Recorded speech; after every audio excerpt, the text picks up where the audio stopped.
Patuloy na minomonitor ng ating DOST Pag-asa itong bagyo na nasa labas ng ating PAR. Samantala, posible kung sakali man na ito po'y pumasok ng ating Philippine Area of Responsibility, ito'y tatawaging bagyong Romina na kung saan ito na po ang pang-19 na bagyo na papasok po sa ating bansa. Ang kaibahan lang nito mag-great kung sakali po napapasok ng ating pong bansa, ito yung possible na una nating may ulat na bagyo na nagmula sa parte po ng ating southwest area. Samantala kadalasan mga great, yung ating mga na-report ng mga sama ng panahon ay nagmumula sa parte ng eastern area. So dito po yan banda mga great, no? Samantala ito naman yung nabubuong sama ng panahon o yung bagyo ngayon ay nandito po sa parte ng ating west area. Samantala ito yung mga lugar na posibleng apektado. Kung titignan natin sa ating forecast ng windy.com, ito po sa part ng ating pong malapit sa area ng Balabac and itong mas malapit ngayon sa parte po ng ating pong Kalayaan. Ito po yung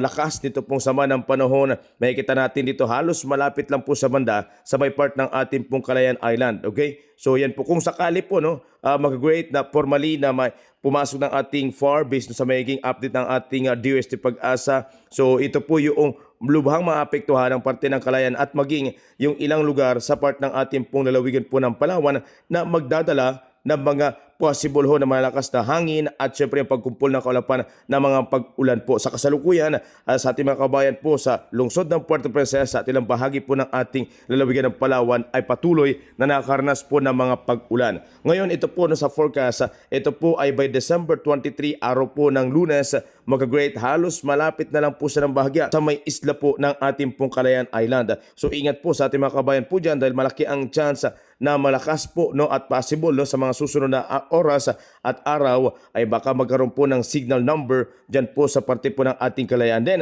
after nyan, sa nagtatanong sa ating mga kabayan kung ito po ba after dyan po sa area ng Kalayaan ay papunta po sa part ng Luzon, Visayas or Mindanao, ang kanyang direksyon na po mga-great ay palabas na bahagya. Sa part na po ito ng Vietnam, yung kanyang direksyon. Ito ay December 23, then kanya pong direksyon ay papunta sa part po ng ating Vietnam area. Ito po possible lalakas na po na klase ng bagyo at titingnan po natin kung ano po yung kategorya doon sa may update po ng ating pong DOST Pag-asa. Pero makikita natin dito na unti-unti po siyang lalakas mag-great.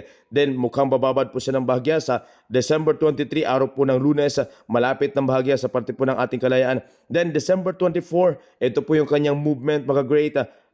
Papalapit po siya ng bahagya sa may part po ng ating Nha Trang area, part ng ating Vietnam, and dito po totally maglaland sa may part ng ating Pantiyat. But possible po magkaroon pa ng mga pagbabago po ito mga-great dito po sa magiging forecast ng ating pong DOST Pag-asa. But ito naman po ay ating advanced forecast mula naman po sa ating windy.com. So yan po yung ating antabayan mga-great kung ito ba formally ay possible na magpapasok po ng ating FAR. Pero makikita natin dito halos nakapasok na nga sa parte po ng ating pong Kalayaan. So malaki ang chance na ito nga po ay maging pang-19 na bagyo na papasok sa ating pong bansa ngayong pong taon na ito. So yan po yung ating antabayan mga-great sa posibleng update ng sama ng panahon o itong bagyo na ating pong binabantayan. So makikita natin dito yung kumpol ng kaulapan sa part ng ating Kalayaan. So far sa ngayon, possible na karanas po na matindi mga pag-ulan dyan sa area na din. Nakikita natin na yung kumpol ng kaulapan na sobrang itim na mapula. So ibig sabihin po niyan mga-great